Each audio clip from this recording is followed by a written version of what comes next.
தமிழகத்தில் இருக்கக்கூடிய 32 மாவட்டங்களில் 6 மாவட்டங்கள், அதாவது கோயம்புத்தூர், கரூர், திருவாரூர், திருநெல்வேலி, விழுப்புரம், நீலகிரி இந்த மாவட்டங்களில் பார்த்திங்கன்னா இயல்பாக கிடைக்கக்கூடிய மழை அளவில் 10% கூடுதலாக கிடைக்கிறதுக்கு வாய்ப்புகள் இருக்குது.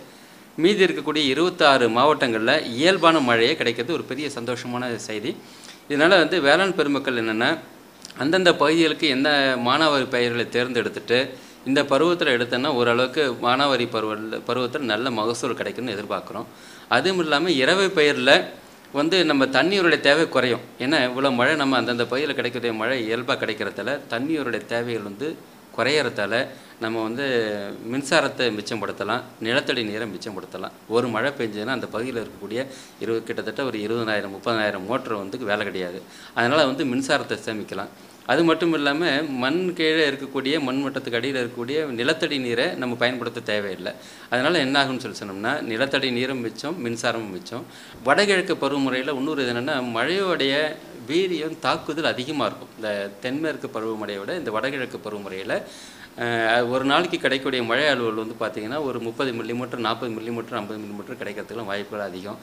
அப்புறம் அது மட்டும் இல்லாமல் இந்த மரப்பயிர்களாக இருக்க மா, கொய்யா, இந்த சப்போட்டா இந்த மாதிரி இருக்கக்கூடிய மரங்களை சுற்றி பார்த்திங்கன்னா பாத்திகள் அமைக்கிறப்ப இந்த மழை நீர் அந்த பாத்திகளில் தேங்குறதால இந்த மழை நீர் பார்த்திங்கன்னா கிட்டத்தட்ட ஒரு 10 நாள் 15 நாள் அந்த பயிருக்கு நல்ல மழை நீரை கொடுத்துட்ருக்கோம்.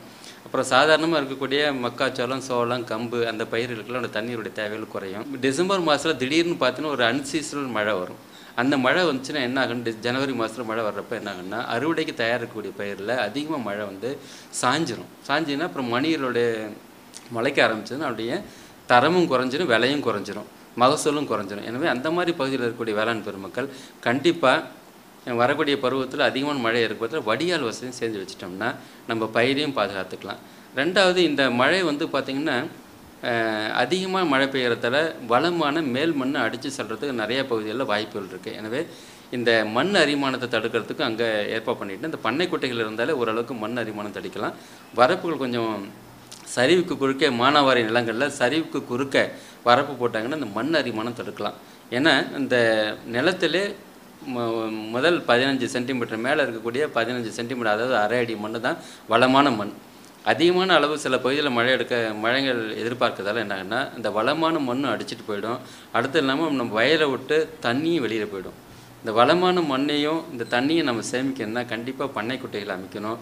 மானாவாரி நிலங்களில் சரிவுக்கு குறுக்கே விழுது மண் அரிமானத்தை தடுத்துட்டோம்னா கண்டிப்பாக நம்ம மானாவாரி விவசாயத்தில் நல்ல மகசூல் பார்க்கலாம்.